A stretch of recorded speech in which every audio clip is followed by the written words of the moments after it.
Relato 1. Cuando Héctor vio a la mujer parada en medio de la carretera a las 4 de la mañana, pisó el freno instintivamente. Pero cuando sus faros la iluminaron, se dio cuenta de tres cosas. Vestía un traje de novia manchado de sangre. Sus pies no tocaban el asfalto. Y cuando levantó la vista, no tenía ojos. Solo cuencas vacías y oscuras.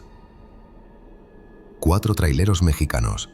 4 carreteras diferentes, 4 encuentros con algo que no debería existir. Relatos que compartieron en paraderos, susurrados en gasolineras a las 3 de la mañana, que los marcaron para siempre. Déjame contarte cada historia desde el principio. Relato 1. La novia de la carretera. Querétaro, San Luis Potosí. Héctor lleva 17 años manejando tráileres por México. Ha visto accidentes terribles, lluvia torrencial, niebla espesa.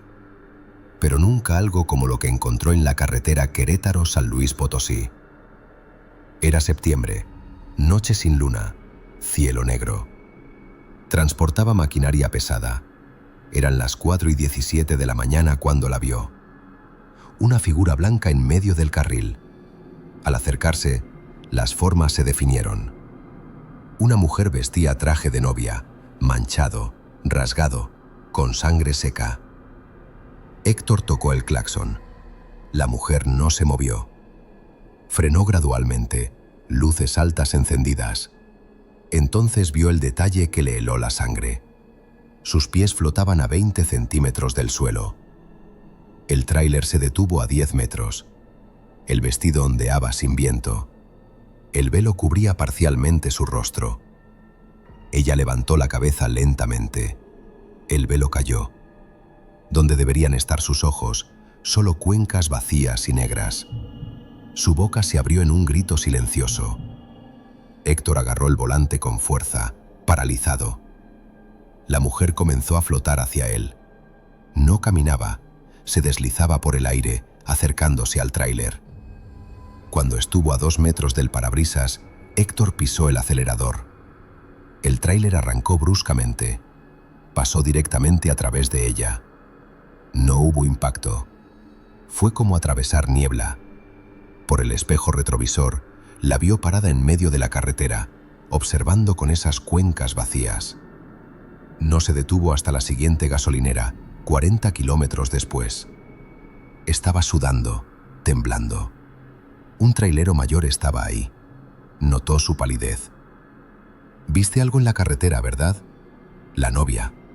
Siempre aparece entre el kilómetro 180 y 185. Murió camino a su boda hace 20 años. Accidente terrible. Cayó a un barranco. Desde entonces, los traileros la ven flotando, buscando llegar a una iglesia que ya no existe. ¿Por qué no tiene ojos? El viejo lo miró con tristeza. Porque cuando la encontraron, los cuervos ya habían llegado primero. Héctor cambió de ruta. Ahora toma la autopista de cuota, aunque sea más cara. Pero a veces, en noches oscuras, cuando está solo en la autopista, mira el espejo retrovisor y ve una figura blanca flotando lejos detrás. Y cada vez acelera un poco más. Relato 2. El pueblo que no aparece en los mapas.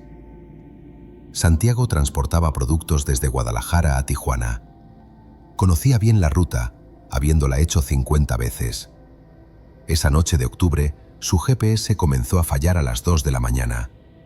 Estática, apagones, ubicaciones erróneas. Santiago siguió por memoria y señales. Pero después de 1 hora, se dio cuenta. No había visto señalización en kilómetros. Ninguna. Ni indicadores, ni anuncios, nada. La carretera estaba perfecta, recién pavimentada, pero completamente desierta. 2 horas sin ver un solo vehículo. Entonces vio luces adelante. Un pueblo pequeño. Edificios iluminados, farolas encendidas. Tomó la salida. Las calles estaban limpias, bien mantenidas. Plaza central con fuente, farmacia, tienda, restaurante. pero no había nadie. Luces encendidas en todos los edificios, pero ni un alma. Santiago estacionó frente a la tienda. La puerta abierta. Bajó cautelosamente. Silencio absoluto.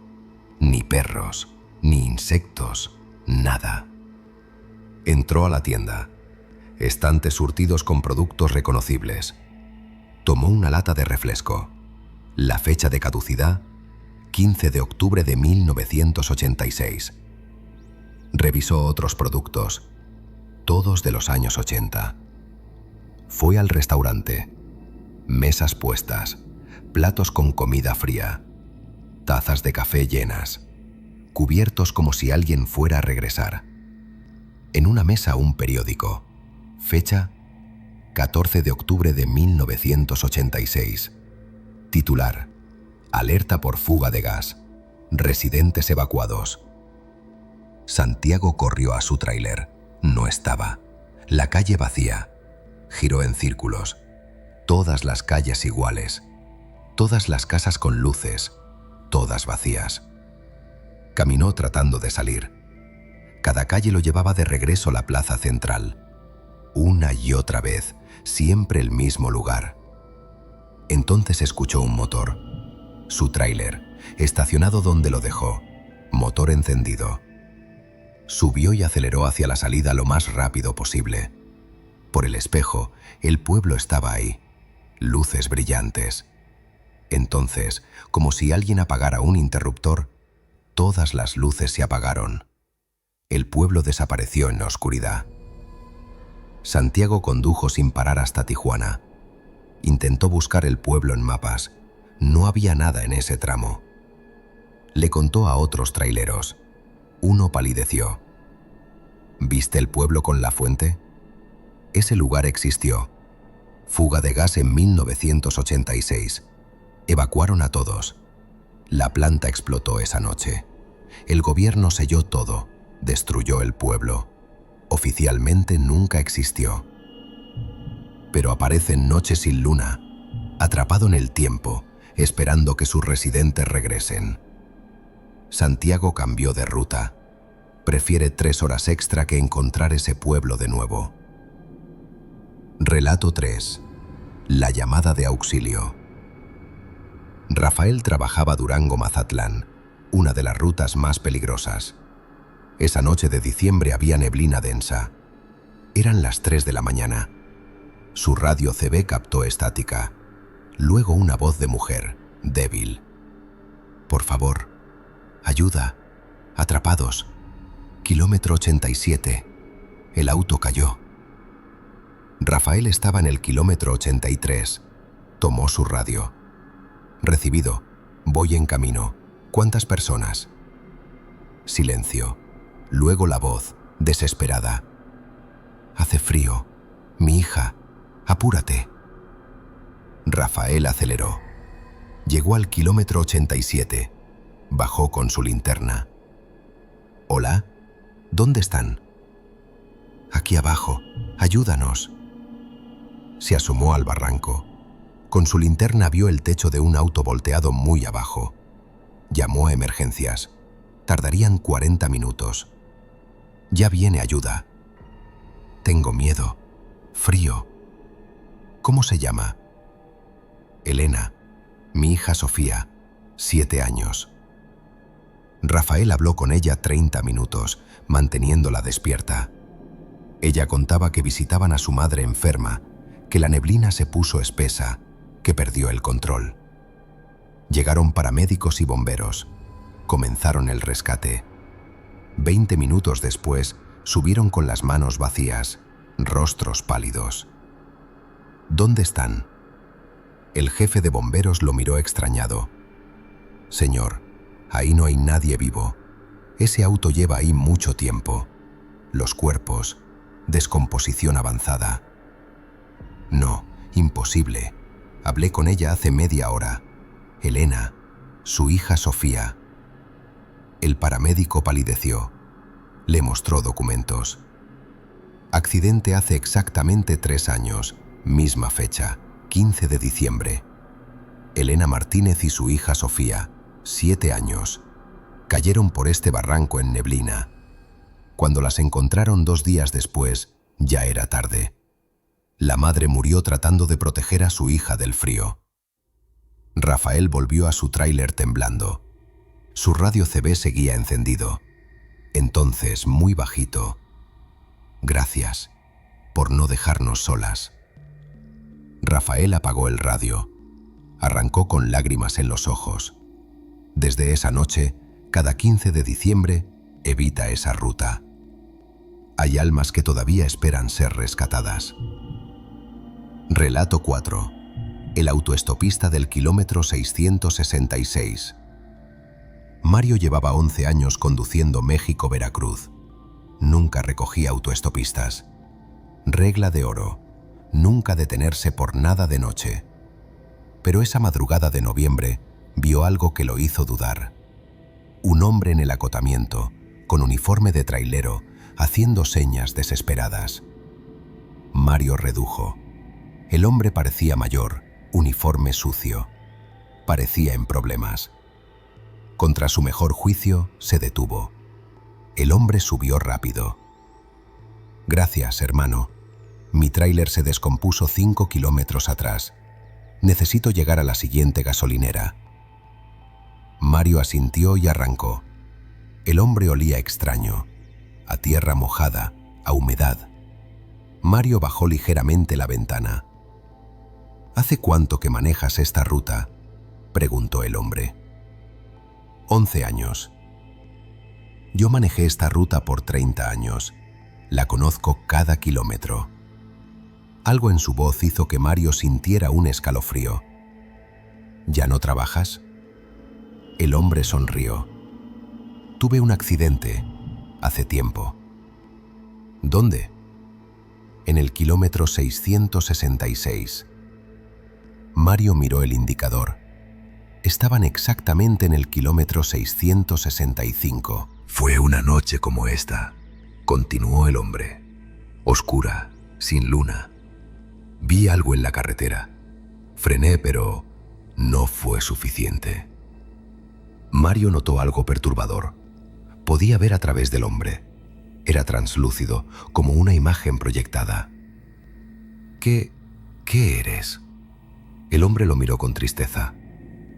«Fui trailero como tú, hasta que morí justo aquí, kilómetro 666, hace 15 años. Y desde entonces viajo con otros conductores, tratando de advertirles». «¿Advertir qué?». «Frena, ahora». Mario pisó el freno instintivamente. El tráiler derrapó, chirriando.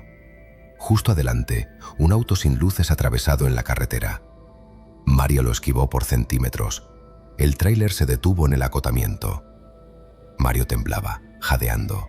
Se giró hacia el pasajero. El asiento estaba vacío. En el tablero había una nota escrita con el polvo del tablero. «Gracias por escuchar, Ramón». Mario bajó temblando. Revisó el lugar donde casi choca. El auto había desaparecido. No había nada. Al día siguiente investigó en archivos. Ramón Sánchez, trailero, murió en accidente en kilómetro 666 hace 15 años exactos. Mario sigue manejando esa ruta, pero ahora, cada vez que pasa por el kilómetro 666, reduce la velocidad. Y a veces jura ver la sombra de un hombre con uniforme de trailero en el acotamiento, vigilando, protegiendo a otros conductores de su mismo destino. Estos 4 traileros siguen trabajando las carreteras de México, pero todos cambiaron después de esas noches. Aprendieron que las autopistas mexicanas guardan más que asfalto y líneas pintadas, porque de noche, cuando el resto del mundo duerme, las carreteras se llenan de almas que nunca terminaron su viaje, y los traileros son los únicos que las ven. ¿Alguna vez has viajado de noche por carretera? ¿Has visto algo inexplicable? ¿Cuál historia te aterrorizó más? ¿La novia sin ojos? ¿El pueblo de 1986? ¿La llamada de auxilio? ¿O el autoestopista fantasma? ¿Paranormal o explicación lógica? Comenta sí si quieres más historias reales de traileros mexicanos. Suscríbete y activa la campanita. Las carreteras guardan secretos que apenas comenzamos a descubrir.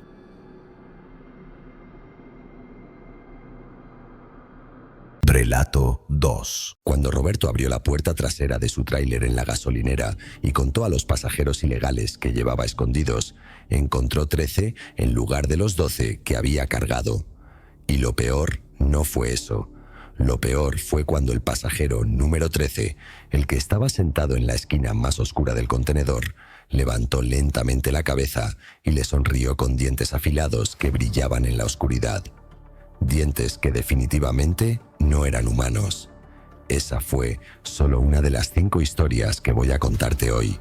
5 traileros diferentes, 5 noches malditas, 5 encuentros con algo que no debería existir en nuestras carreteras. Y te lo advierto desde ahora, después de escuchar estos relatos, nunca volverás a ver las autopistas nocturnas de la misma manera. Pero déjame contarte cada historia desde el principio. Relato 1.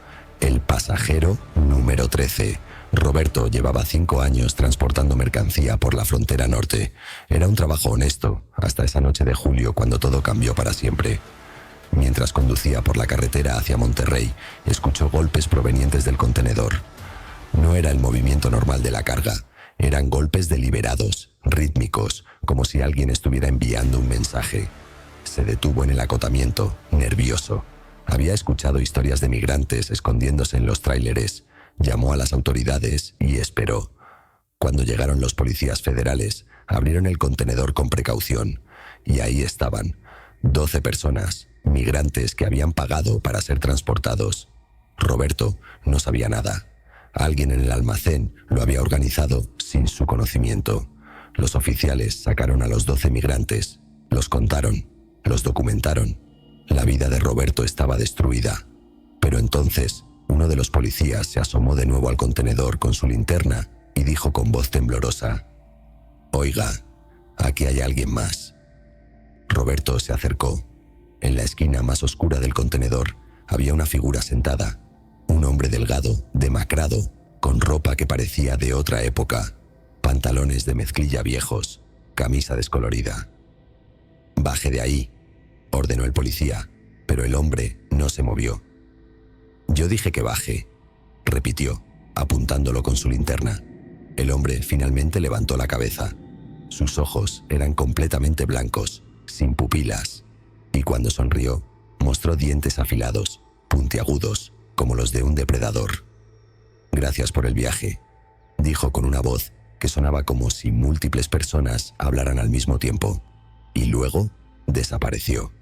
Simplemente se desvaneció en el aire, dejando solo un olor penetrante a azufre y tierra mojada. Los 12 migrantes empezaron a gritar histéricos, diciendo que él había estado con ellos todo el viaje, susurrándoles cosas horribles al oído, amenazándolos. Decían que no era humano, que era el que cobra el precio del camino. Roberto nunca enfrentó cargos. Los oficiales cerraron el caso sin explicaciones. Pero desde esa noche, cuando maneja solo de noche, a veces ve en su espejo retrovisor a un hombre sentado en el asiento trasero de la cabina, sonriendo con esos dientes imposibles. Relato 2. La gasolinera que no existe. Javier siempre era meticuloso con sus rutas. Por eso, cuando se dio cuenta de que se quedaba sin combustible en medio de la carretera Durango-Mazatlán a las 2 de la madrugada, entró en pánico total. Según su GPS, la gasolinera más cercana estaba a 40 kilómetros y él apenas tenía combustible para 25. Pero entonces la vio. A un costado de la carretera, brillante como un oasis, una gasolinera Pemex que parecía nueva. El lugar estaba impecablemente limpio, demasiado limpio. Las bombas brillaban, pero tenían un diseño anticuado, de los años 80. No había ningún otro vehículo, ningún ruido. Un despachador mayor salió de la tienda con uniforme impecable y sonrisa amable. «Buenas noches, joven». «¿Lleno?». Mientras llenaba el tanque, Javier notó el silencio absoluto. Ningún sonido de insectos, ningún viento, ni siquiera el ruido distante de la carretera. Solo silencio pesado, antinatural. «¿Cuánto tiempo lleva esta gasolinera aquí?», preguntó nervioso. «No la tengo en mi GPS». El despachador sonrió más ampliamente. Oh, llevamos aquí mucho, mucho tiempo. Desde antes de que hubiera GPS. Atendemos a viajeros especiales, los que necesitan una última oportunidad para regresar. ¿Regresar de dónde? Son 666 pesos, joven. Javier pagó con manos temblorosas. El despachador examinó los billetes como si no hubiera visto dinero en décadas. Una cosa más, dijo el despachador, su sonrisa desvaneciéndose completamente.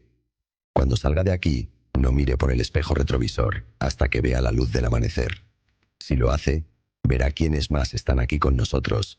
Y créame, joven, no querrá verlos. Javier asintió y condujo, pero la curiosidad lo venció.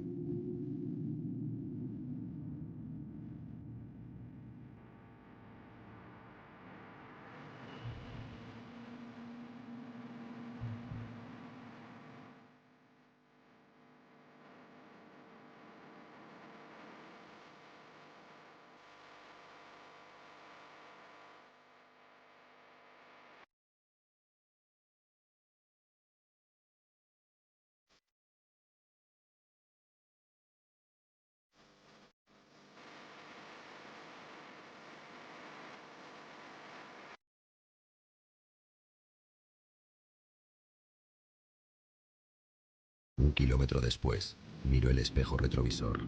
La gasolinera estaba llena de vehículos, docenas de ellos. Autos antiguos, camiones viejos, todos cubiertos de óxido. Y entre ellos, figuras humanas caminaban lentamente, con movimientos entrecortados, como marionetas con hilos rotos. El despachador estaba de pie frente a la tienda, mirando directamente hacia Javier a través del espejo. Levantó la mano en despedida. A la mañana siguiente, nadie sabía de esa gasolinera, pero Javier tenía el recibo. Gasolinera El Último Camino, 666 pesos. Y la fecha impresa no era de 2024, era de 1987. Relato 3. La autopista infinita. Carmen transportaba materiales de construcción desde Guadalajara hacia León, una ruta simple que había hecho docenas de veces. Pero esa noche de octubre, algo salió terriblemente mal. Alrededor de la medianoche, notó que llevaba conduciendo en línea recta durante demasiado tiempo. La autopista no tenía curvas, no tenía salidas, solo seguía hacia adelante en perfecta línea recta. Su GPS fallaba, mostrando solo estática. No había señales de kilómetros, ni anuncios de salidas. Solo la línea blanca intermitente extendiéndose hacia el infinito. Pasó una hora, luego otra. Carmen empezaba a sentir pánico real. Entonces vio otro tráiler adelante, luces rojas parpadeantes. Aceleró para alcanzarlo, aliviada. Pero cuando se acercó, su corazón casi se detiene. El tráiler era idéntico al suyo, mismo modelo, mismo color, misma matrícula exacta. Tocó el claxon. El tráiler adelante tocó el claxon exactamente al mismo tiempo. Carmen frenó. El tráiler adelante también frenó. Con manos temblorosas, sacó su celular y encendió la linterna, agitándola por la ventana. El tráiler adelante hizo exactamente lo mismo. Aceleró intentando rebasar, pero no importaba qué tan rápido fuera, la distancia permanecía idéntica. Fue entonces cuando miró su espejo lateral y vio el horror absoluto. Había otro tráiler detrás de ella, idéntico, y detrás de ese, otro, y otro, y otro. Una fila infinita de tráileres idénticos al suyo, extendiéndose hacia atrás hasta perderse en la negrura total. Carmen gritó y cerró los ojos, pisando el freno a fondo. Cuando abrió los ojos de nuevo, había amanecido. Estaba en el acotamiento de la autopista normal, a solo 20 kilómetros de León, pero su tacómetro mostraba que había recorrido 847 kilómetros adicionales esa noche, y su tanque de combustible estaba completamente vacío. Carmen renunció ese mismo día. Nunca volvió a manejar de noche. Me perdí en una carretera que no debería existir, dice cuando le preguntan, y tuve suerte de encontrar la salida. Relato 4. El accidente que se repite. Fernando trabajaba la ruta México-Veracruz, una carretera conocida por sus curvas peligrosas y accidentes frecuentes. Era una noche de diciembre con neblina densa. Fernando conducía con precaución extrema. En el kilómetro 164 vio las luces de emergencia. Un accidente reciente. Un auto compacto había chocado contra el barandal. Había 2 policías en la escena y una ambulancia llegando. Fernando redujo la velocidad. Pasó con cuidado. Vio a los paramédicos sacando a alguien del auto. Una mujer joven, cabello largo y oscuro, vestida de blanco. Continuó su camino, sintiendo lástima por ella. 30 minutos después, en el kilómetro 198, Fernando vio exactamente el mismo accidente. Mismo auto compacto, mismo barandal dañado, mismos 2 policías, misma ambulancia llegando. Se bajó confundido y se acercó a un oficial. Disculpe, pero hace 30 minutos vi este mismo accidente en el kilómetro 164. El policía lo miró extrañado. Este accidente acaba de ocurrir hace 10 minutos, señor. Fernando sintió un escalofrío, pero continuó manejando, diciéndose que era el cansancio. Kilómetro 234. El mismo accidente otra vez. Kilómetro 267. Otra vez. Kilómetro 291. Y otra vez. Cada 30 kilómetros, el mismo accidente se repetía, como si la realidad estuviera atrapada en un bucle eterno. Fernando conducía ahora a máxima velocidad, en pánico puro, desesperado por escapar. Y entonces, en el kilómetro 342, sucedió algo diferente. El accidente estaba ahí de nuevo, pero esta vez, la mujer ya no estaba siendo atendida. Estaba de pie junto a la carretera, mirando directamente hacia Fernando. Levantó una mano lentamente, señalándolo con un dedo acusador. En ese momento, Fernando sintió que perdía el control del tráiler. El volante giró solo. Se dirigía directamente hacia el barandal de protección. ¡No!, gritó, luchando contra el volante con todas sus fuerzas.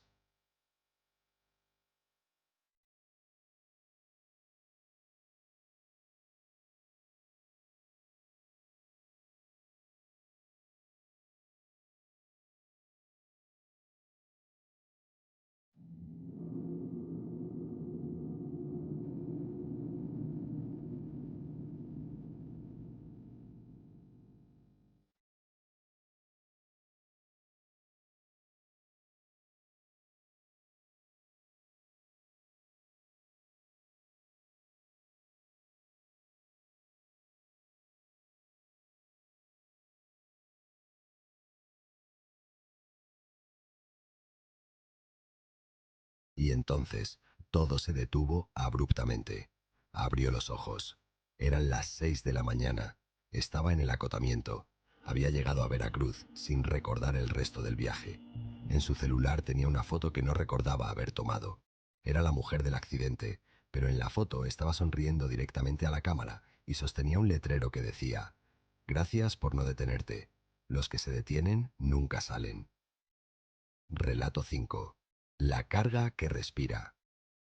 Antonio era nuevo en el negocio, solo 6 meses manejando tráileres. Cuando le ofrecieron triple el pago normal para una entrega simple, no hizo preguntas. Solo lleva esta carga de Puebla a Oaxaca. No abras el contenedor, no hagas paradas. Llega antes del amanecer. Cargó el tráiler al atardecer. El contenedor estaba sellado con candados que nunca había visto. No hicieron inventario frente a él. La primera hora fue normal. Música, carretera despejada. En la segunda hora escuchó el sonido. Un raspado. Algo dentro del contenedor se arrastraba de un lado a otro.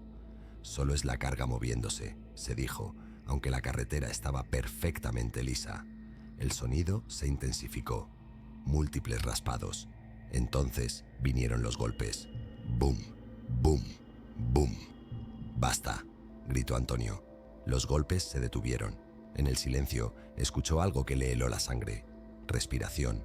Una respiración profunda, pesada. No, eran múltiples respiraciones, docenas de ellas, todas respirando al unísono. Antonio detuvo el tráiler temblando. Miró el espejo que mostraba el contenedor. El metal de las puertas traseras se estaba abombando hacia afuera, como si algo enorme presionara desde dentro. Se expandía y se contraía, rítmicamente. El contenedor entero estaba respirando. Su celular sonó. Número desconocido. «¿Hola?». Una voz distorsionada, inhumana. «No pares. Sigue conduciendo. Lo que llevas debe llegar antes del amanecer, o despertará completamente. ¿Qué es lo que estoy transportando? Algo que debió quedarse enterrado. Conduce, ahora. Antonio miró de nuevo. Las puertas tenían grietas profundas. Decenas de manos pálidas, esqueléticas, empezaban a salir por las grietas, arañando, alcanzando hacia afuera. Antonio arrancó con un grito y aceleró a máxima velocidad. Durante las siguientes 3 horas, escuchó raspados, golpes, susurros en idiomas desconocidos, gritos ahogados. Llegó a Oaxaca a las 5:47 de la mañana, justo antes del amanecer. Hombres con túnicas oscuras esperaban. Desconectaron el contenedor, le dieron un sobre con dinero y le dijeron que se fuera. Mientras se alejaba, miró por el espejo. Las puertas traseras del contenedor estaban completamente destruidas desde dentro. Antonio nunca volvió a aceptar trabajos sin preguntas, porque ahora sabe la verdad. A veces, lo que llevamos en nuestros tráileres no es mercancía. Es algo que nunca debió ser movido. Estas 5 historias tienen algo en común. Los 5 traileros siguen vivos, siguen trabajando, aunque todos cambiaron algo en sus vidas después de esas noches malditas. Pero también comparten algo más oscuro. Hace 2 meses, los 5 recibieron el mismo mensaje de texto desde un número desconocido. Gracias por mantener nuestros secretos. Volveremos a llamarlos cuando los necesitemos. Ninguno sabe quién envió el mensaje. Ninguno se atreve a preguntar. Porque en el fondo, todos saben la verdad. Esas carreteras nocturnas de México esconden más que asfalto y líneas pintadas. Esconden puertas a lugares que no deberían existir y encuentros con cosas que desafían toda lógica. Y los traileros, esos conductores solitarios que atraviesan la oscuridad mientras todos duermen, son los únicos testigos de esas verdades imposibles. Ahora te pregunto a ti, ¿alguna vez has viajado de noche por carretera? ¿Has visto algo inexplicable? ¿Cuál de estas 5 historias te aterrorizó más? ¿El pasajero número 13? ¿La gasolinera fantasma de 1987? ¿La autopista infinita? ¿El accidente que se repite eternamente? ¿O la carga que respira? Déjame saber en los comentarios. ¿Crees que tienen explicación lógica o...? Relato 3. Dicen que las carreteras de madrugada esconden cosas que ningún conductor debería ver. Secretos que solo se revelan cuando el mundo duerme y la oscuridad lo envuelve todo como un manto pesado. Algunos dicen que son leyendas, historias inventadas por traileros cansados para mantenerse despiertos en el camino. Otros aseguran haber visto cosas que jamás contaron por miedo a ser tachados de locos. Yo, sinceramente, nunca creí en eso. Nunca fui supersticioso. Para mí, manejar de noche era casi como un refugio, un acto de meditación que me ayudaba a ordenar mis pensamientos. El rugido constante del motor me acompañaba como un mantra. La soledad del asfalto me hacía sentir una especie de paz extraña. Y la sensación de avanzar hacia ninguna parte tenía un encanto casi hipnótico. En esas horas, sin llamadas, sin tráfico, sin distracciones, el mundo parecía detenerse y solo existíamos mi camión y yo. Pero todo cambió esa noche. Una noche en la que el silencio no trajo paz, sino advertencias. Una noche que me obligó a aceptar que hay cosas en la carretera que no tienen explicación. Cosas que están ahí aunque no quieras verlas, aunque cierres los ojos o bajes la mirada. Desde entonces, aunque he intentado olvidarlo, hay detalles que se quedaron grabados en mi mente como quemaduras. Detalles que todavía me despiertan sudando a las 3 de la mañana con una sensación de que algo o alguien sigue ahí afuera esperando. Esa noche iba por un tramo aislado de la carretera 45, rumbo al norte, un sector que siempre me pareció tranquilo, casi monótono. De día era aburrido y de noche aún más. No había casas cerca, no había pueblos, no había nada excepto kilómetros y kilómetros de oscuridad. Era uno de esos tramos que se sienten infinitos, como si la carretera no tuviera final. El reloj de mi cabina marcaba exactamente las 3:07 de la mañana cuando comencé a sentir algo raro. No fue un sobresalto, no fue una aparición, fue una sensación sutil, casi imperceptible al principio, como el presentimiento de que algo en el ambiente había cambiado sin que yo pudiera verlo. No era miedo, todavía no. Era más bien una incomodidad profunda, difícil de describir, como cuando entras a una habitación donde alguien acaba de discutir, y aunque no escuchaste nada, el aire está cargado, tenso. Eso sentí. Como si la atmósfera a mi alrededor se hubiera vuelto espesa, como si cada respiración costara un poco más. El aire dentro de la cabina se sentía denso, pesado, como si estuviera respirando vapor caliente. Sudé un poco y pensé que quizá la calefacción se había quedado demasiado alta, pero no había tocado nada. Abrí una rendija de la ventana para que entrara aire fresco, esperando que un poco de viento me despejara, pero lo que entró no fue alivio. Lo que entró fue nada. El viento estaba tan quieto allá afuera que ni siquiera movió el borde de la cortina del parabrisas. Era como si el mundo hubiera quedado atrapado en una fotografía. Inmóvil, silencioso, estático. La carretera a veces se pone tranquila, sí, pero esto era distinto. Era una quietud anormal, antinatural. Instintivamente apreté el volante con más fuerza mientras avanzaba por el tramo recto. Era como si mi cuerpo supiera algo que mi mente aún no quería admitir. Conocía bien ese camino, lo había recorrido decenas de veces. Sabía que había curvas unos 20 kilómetros más adelante, pero en esa parte no había absolutamente nada. Solo asfalto, campo abierto y un horizonte oscuro que parecía tragarse toda luz. Aún así, algo dentro de mí empezó a tensarse, como si mis músculos se prepararan para un peligro inminente. No había tráfico, ni un solo vehículo en kilómetros, ni luces blancas, ni rojas, ni siquiera las distantes luces de algún rancho perdido. No había señales, no había postes, no había animales cruzando.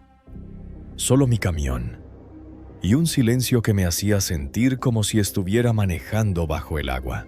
Era un silencio tan profundo que podía escuchar mi propia respiración, el latido de mi corazón y el crujido ocasional del asiento cuando me movía ligeramente. Era como si el sonido del motor, que siempre había sido mi compañía constante, se hubiera vuelto más suave, casi apagado, como si la carretera lo absorbiera. Y aunque seguía avanzando, empecé a sentir que no estaba solo.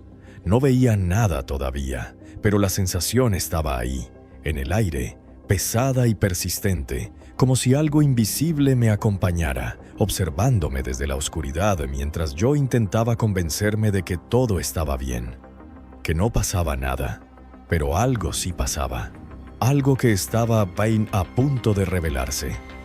Fue entonces cuando lo vi por primera vez. Una sombra, pero no una sombra cualquiera.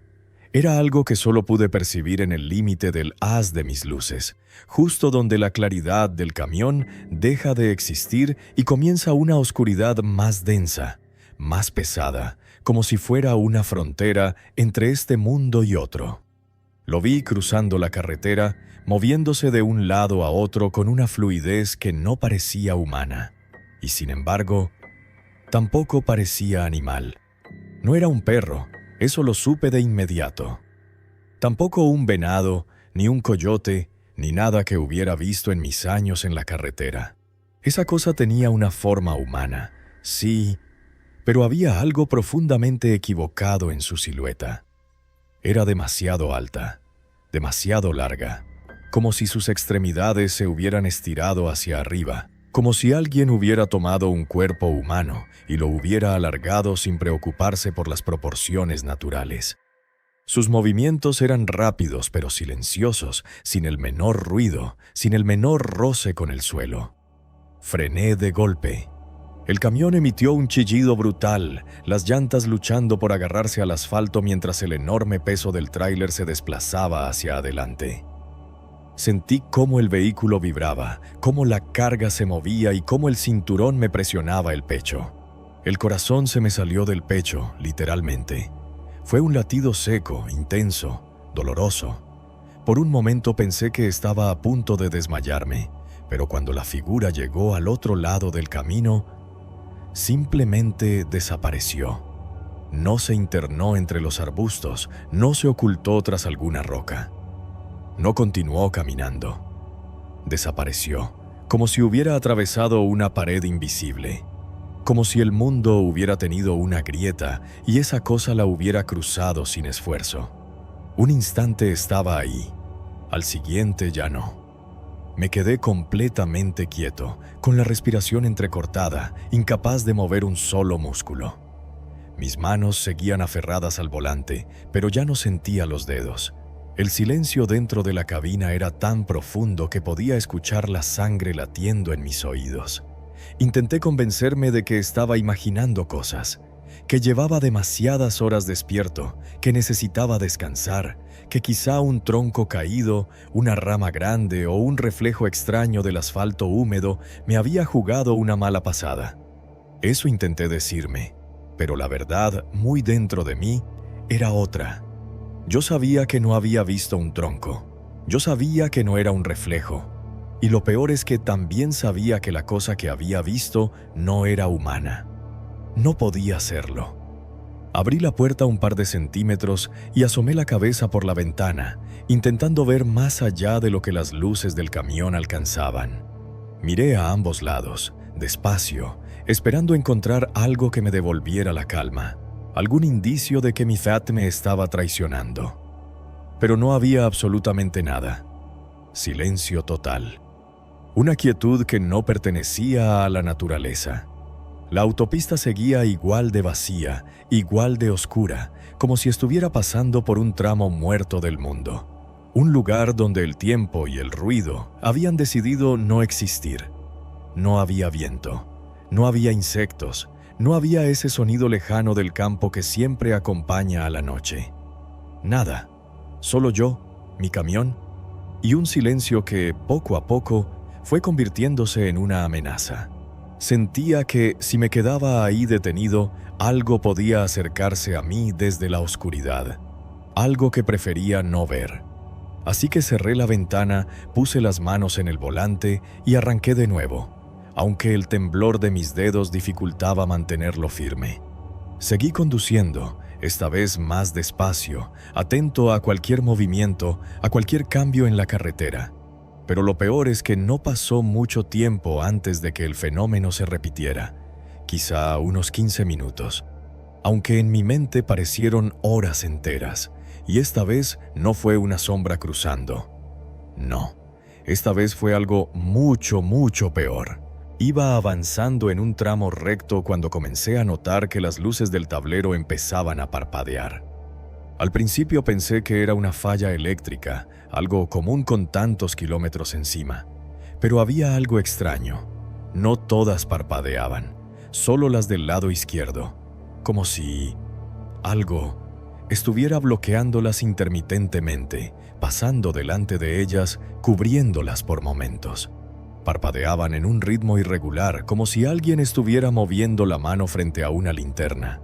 Toqué el panel con la palma abierta, porque a veces un golpe leve hacía que todo se estabilizara. Y funcionó. Por 5 segundos. Luego las luces comenzaron a parpadear de nuevo, más rápido, más fuertes. Y esta vez el parpadeo no parecía eléctrico, parecía movimiento, como si algo estuviera dentro de la cabina, desplazándose en el espacio justo a mi lado, entre el tablero y la puerta. Un escalofrío helado me recorrió la espalda desde la nuca hasta la cintura. No quería mirar a mi derecha, no quería girar la cabeza. Algo en mi instinto me gritaba que no debía hacerlo, que si lo hacía, vería algo que no tendría vuelta atrás. Y entonces lo escuché. 3 golpes, secos, rítmicos, exactamente en la parte trasera de la cabina. 3. Silencio. 3 más. No eran ruidos metálicos del motor, no eran vibraciones normales del tráiler, no era el movimiento de la carga.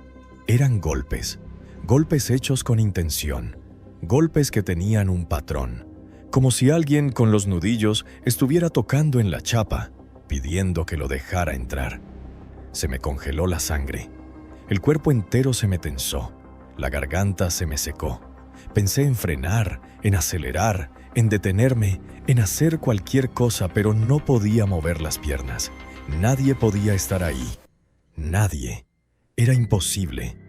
Yo iba en movimiento a más de 70 kilómetros por hora, sin señales, sin pueblos cerca. ¿Cómo iba a haber alguien golpeando desde afuera? ¿Cómo iba a ir alguien pegado al tráiler a esa velocidad? Y aún así, los golpes se repitieron. 3 más fuertes, más marcados, más impacientes. Tragué saliva con dificultad, intenté concentrarme en la carretera, pero mis manos ya estaban temblando tanto que apenas podía mantener el volante recto. El sudor me corría por la frente, no quería mirar los retrovisores, no podía. Tenía la sensación, casi la certeza, de que si lo hacía, vería algo pegado a la parte trasera del camión. Algo que no tenía intención de bajarse, algo que llevaba rato siguiéndome, algo que quería que lo viera. Después de unos minutos que se sintieron eternos, los golpes cesaron. Y por un instante pensé que lo peor había pasado, pero estaba equivocado. Cuando alcancé una pequeña bajada en la carretera, mis luces iluminaban un tramo recto. Fue entonces cuando vi algo delante de mí, una figura de pie en medio de la carretera, totalmente quieta. Frené desesperado. El camión vibró con el rugido del motor y el peso del tráiler. Mis llantas hicieron un chirrido largo que rebotó entre las laderas del camino. Me detuve a escasos metros de aquella cosa, y cuando mis luces la iluminaron bien, no tenía rostro, solo una superficie lisa, como si estuviera cubierta por piel o un material extraño. Era alto, demasiado alto. Los brazos colgaban hasta casi las rodillas, y lo peor es que respiraba. Podía ver cómo su pecho subía y bajaba, aunque no tenía boca. Me quedé paralizado, no podía mover las manos, no podía quitar la mirada de esa cosa. Y entonces, de pronto, la figura dio un paso hacia mí. No un paso normal, un movimiento brusco, como si hubiera pasado de estar quieta a avanzar 2 metros sin transición, como si se deslizara, como si no hubiera gravedad para ella. Ese fue el instante en el que mis instintos tomaron control. Metí primera, aceleré con todo y estampé el camión hacia adelante. No pensé, no razoné, simplemente pisé el acelerador como si mi vida dependiera de ello. Atravesé la figura. No la atropellé, no la golpeé, la atravesé, como si fuera humo, como si no tuviera cuerpo, como si solo fuera una proyección. Seguí avanzando sin mirar atrás, tambaleándome, sudando, con el corazón latiendo tan fuerte que parecía que iba a romperme el pecho. Las luces del tablero volvieron a parpadear, esta vez todas. La radio se encendió sola y empezó a emitir un ruido blanco, entrecortado como una interferencia. Luego, en medio del ruido se escuchó una respiración lenta, pesada, humana, dentro de la radio. Y después, una voz susurrando mi nombre. No sé cómo sabía mi nombre, no sé cómo podía pronunciarlo si no tenía boca, pero lo dijo, lo escuché claro. 2 veces. Apagué la radio de un manotazo, pero la respiración seguía. No por los altavoces, dentro de la cabina, como si alguien estuviera sentado en el asiento del copiloto, respirando muy cerca de mi oído. Giré la cabeza muy despacio, sin querer ver, pero no había nadie. Aún así, la respiración seguía. El aire se volvió helado. Mi aliento comenzó a formar vaho. No supe qué hacer. No podía detenerme, no podía orillarme. Sentía que si paraba, esa cosa iba a entrar al camión. Así que seguí conduciendo con lágrimas en los ojos, asustado como nunca en mi vida, repitiéndome que tenía que llegar a la siguiente gasolinera. Y de pronto, como si alguien hubiera chasqueado los dedos, todo desapareció. Así, sin transición, sin un sonido previo. sin un aviso. La respiración agitada que llevaba minutos intentando controlar se detuvo en seco. El frío que me había calado hasta los huesos se evaporó como si nunca hubiera existido. La interferencia de la radio se cortó por completo. El parpadeo de las luces del tablero, que había convertido la cabina en una especie de sala de tortura visual, se estabilizó como por arte de magia. La temperatura volvió a la normalidad. El motor recuperó su ritmo suave. La carretera dejó de sentirse pesada, como si una presencia estuviera empujando contra el camión. Era como si nada, absolutamente nada hubiera pasado. Como si la carretera hubiera decidido devolverme al mundo real de golpe, arrancándome de un sueño oscuro y denso. El contraste fue tan brutal que me mareé, como si mi cerebro no pudiera procesar la calma repentina después de tanto terror acumulado. Me quedé conduciendo unos segundos más, con las manos aún aferradas al volante, esperando que el fenómeno regresara. Esperando otro golpe, otro nombre susurrado, otro parpadeo. Pero no hubo nada. Solo el rumor constante del motor y la noche silenciosa. Finalmente, divisé una estación de servicio vieja, de esas que parecen abandonadas incluso cuando están abiertas. Entré directo, estacioné torcido, ni siquiera me preocupé por alinearme bien. Bajé del camión temblando, como si llevara horas bajo una tormenta helada. Al entrar, me senté en una mesa sin siquiera quitarme la chaqueta. Apoyé los codos en la superficie y traté de controlar el temblor de mis manos. No dije una sola palabra en casi media hora. Solo respiraba mirando un punto muerto en la pared, intentando entender qué demonios había pasado allá afuera. El empleado, un chaval joven, me miraba desde el mostrador. Su expresión era una mezcla de curiosidad y alarma. A cada minuto veía cómo su ceño se fruncía un poco más, probablemente pensando si debía preguntarme algo o llamar a alguien. Pero, ¿qué iba a decirle yo? ¿Cómo explicarle lo que me acababa de pasar? ¿Cómo contar que había visto una figura imposible cruzar la carretera? ¿Cómo decirle que había sentido una presencia detrás de mi cabina mientras iba a más de 70 kilómetros por hora? ¿O que había escuchado mi nombre, claro como el agua, desde una radio que estaba apagada? ¿Con qué cara le cuentas a un desconocido que algo que no era humano caminó junto a tu camión en medio de la noche? No tenía palabras, ni siquiera para mí mismo. Con el tiempo fui hablando con otros traileros. No conté mi historia porque solo repetirla me hacía sentir otra vez ese frío en la espalda. Pero escuché con atención. Y fue ahí donde entendí que lo mío no era un caso aislado. Varios mencionaron sombras altas, figuras que cruzan la carretera sin dejar huella, golpes en la cabina que parecen venir de la nada, radios que se encienden solas con voces que no son humanas. Algunos lo cuentan riéndose, como si fuera una simple anécdota para matar tiempo. Pero otros se quedan en silencio después de decirlo. Se les apaga la mirada, como si se arrepintieran al instante de haberlo compartido, como si temieran que, al nombrarlo, aquello pudiera volver. Lo único que sé, lo único que tengo claro, es que desde esa noche no conduzco por ese tramo a las 3 de la mañana. Ni de casualidad. Prefiero retrasar una entrega, prefiero dormir en el camión, prefiero cualquier cosa antes que volver a pasar por ahí a esa hora. Y cuando por obligación tengo que manejar de madrugada, tomo mis precauciones. La radio completamente apagada, los espejos inclinados hacia abajo, las ventanillas cerradas y trato de no mirar nunca hacia la parte trasera del camión. Porque estoy seguro de algo. Hay algo allá afuera. Algo que camina cuando la carretera está más vacía. Algo que se mueve cuando el mundo está dormido. Algo que aparece solo cuando nadie puede ayudarte. Y a veces, en esas noches de insomnio donde todo vuelve a mi cabeza, siento que lo que sea que vi aquella noche no terminó conmigo ahí. Siento que desde entonces sigue buscándome. Relato 4. Cuando miré por el espejo retrovisor interior y vi que el camarote estaba completamente vacío, sentí un frío que no venía del aire acondicionado. Un frío que me caló hasta los huesos y me hizo frenar de golpe el tráiler en medio de la nada. Juraría por la vida de mis hijos que segundos antes venía platicando con ellos.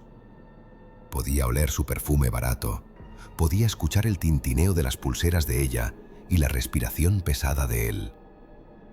Pero ahí estaba yo, parado en el kilómetro 145 de la carretera 57, solo, con el motor rugiendo en ralentí y una neblina espesa rodeando la cabina. Lo peor no fue que desaparecieran. Lo peor fue encontrar en el asiento del copiloto esa vieja fotografía Polaroid que me mostraron minutos antes. La prueba física de que no estaba loco, o quizás la prueba de que ya estaba condenado. Si alguna vez has manejado de noche por las carreteras de México, sabes que hay reglas no escritas. La primera es nunca detenerte. La segunda es nunca mirar por los espejos más de lo necesario. Yo rompí las dos esa noche.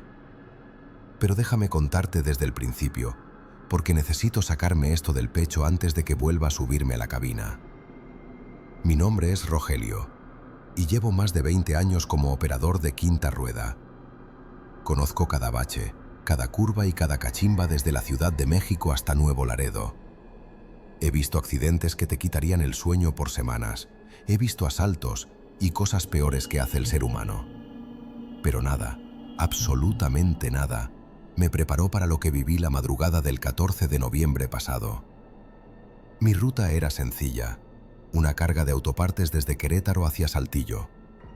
Salí tarde, alrededor de las 11 de la noche, porque hubo un problema con la facturación en la bodega.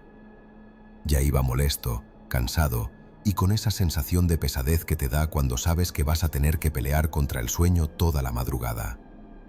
Mi camión, un Kenworth T680 rojo al que llamo el Diablo, estaba en perfectas condiciones. Revisé llantas, niveles, luces, todo en orden. Me persigné, puse mi playlist de corridos y arranqué. Las primeras horas fueron tranquilas. La 57 es una carretera traicionera, especialmente el tramo de Los Chorros, pero esa noche el tráfico estaba ligero. Pasé San Luis Potosí sin problemas y me enfilé hacia el norte. Eran cerca de las 2:30 de la mañana cuando la atmósfera cambió. No sé cómo explicarlo, pero los que vivimos en la carretera sabemos que el aire se siente diferente cuando algo va a pasar. La radio CB, que usualmente trae el parloteo de otros colegas avisando de federales o accidentes, se quedó en estática pura. Ni siquiera ruido blanco, sino un silencio eléctrico, pesado. Y luego vino la niebla. No fue gradual. Fue como entrar en una pared de algodón gris que se tragó los faros de niebla de mi camión.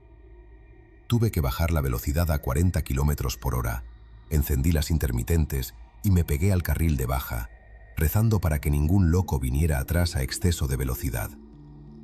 Fue en ese momento, entre la nada y Matehuala, cuando los vi. A la orilla de la carretera, apenas visibles por el reflejo de mis luces, había dos figuras haciendo señas. Normalmente no me paro. Es la regla de oro. Si te paras, te asaltan o te matan. Pero algo en ellos me hizo dudar. No parecían malandros. Eran un hombre y una mujer, jóvenes, no tendrían más de 25 años. Estaban bien vestidos, demasiado bien vestidos para estar tirados en la carretera a las 3 de la mañana. Él llevaba un traje oscuro, algo anticuado, como de los años 90, y ella un vestido de fiesta color crema que parecía brillar con la luz de mis faros. No tenían coche, no había maletas, solo ellos dos parados en la grava, con una expresión de angustia que me partió el alma. Mi instinto me gritaba que siguiera, que acelerara y no mirara atrás. Pero entonces vi la cara de la chica. Tenía los ojos rojos de llorar y temblaba de frío.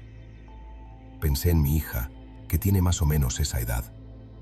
«Maldita sea», murmuré, y accioné el freno de motor. El tráiler siseó y se detuvo unos metros adelante. Abrí la puerta del copiloto y el aire helado de la madrugada entró de golpe. ¿Están bien? ¿Qué pasó?, les grité sobre el ruido del motor. Se acomodaron en el asiento del copiloto y en la litera de atrás. Arranqué de nuevo, metiendo los cambios con cuidado para retomar velocidad. ¿A dónde van?, pregunté para romper el hielo. A Galeana, dijo ella. Su voz era suave, casi un susurro.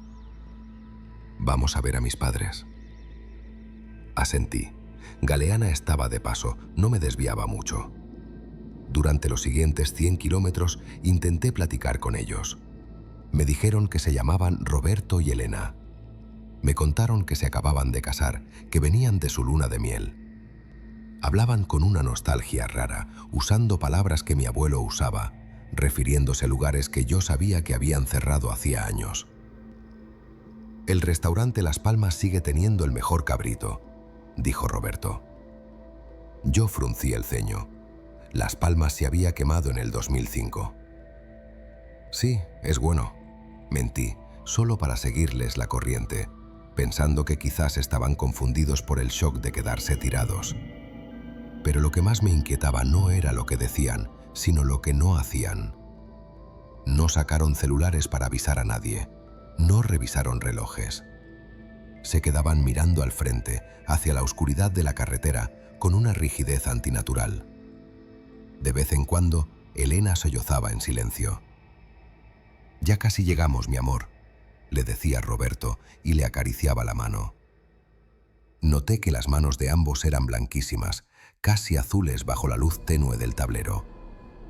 Intenté subir la calefacción porque sentía que la cabina se estaba convirtiendo en un congelador, pero por más que le movía las perillas, el frío no se iba. Era un frío que se te metía debajo de la piel. Cerca del amanecer, la niebla empezó a disiparse un poco. Estábamos acercándonos a la desviación hacia Galeana. «Aquí es, por favor, déjenos en el puente», dijo Roberto de repente. El lugar que señalaba no era una parada segura. Era justo antes de una curva muy cerrada, conocida por los traileros como la curva de la muerte, por la cantidad de camiones que se han volteado ahí. «No puedo pararme ahí, chavo, es peligroso. Los llevo a la gasolinera que está más adelante», les dije. «No, tiene que ser aquí, aquí es donde nos quedamos», gritó Elena con una desesperación que me erizó la piel. Su grito no fue normal, sonó distorsionado, como una cinta de audio rayada. Me asusté tanto que empecé a frenar instintivamente. está bien, tranquilo», les dije. Orillé el camión lo más que pude en el acotamiento de grava. «Tengan cuidado al bajar». Me giré para verlos, para despedirme. Roberto me miró fijamente a los ojos. Tenía una tristeza infinita en la mirada. Sacó algo del bolsillo de su saco. «Tome, para que sepa que no fue un sueño. Gracias por traernos de vuelta». Me puso algo en la mano. Estaba helado, como si me hubiera puesto un cubo de hielo. Era una fotografía Polaroid. Bajé la vista para verla. En la foto se veía un coche antiguo, un gran Marquis de los 90, destrozado, volcado en un barranco, y al lado, 2 cuerpos cubiertos con sábanas blancas. Cuando levanté la vista para preguntar qué significaba eso, ya no estaban. No se escuchó la puerta abrirse. No entró aire de fuera. Simplemente el asiento estaba vacío. La litera estaba vacía. Me quedé paralizado, con la foto en la mano temblando como una hoja. «Roberto, Elena», grité, pensando que quizás se habían bajado rapidísimo mientras yo veía la foto.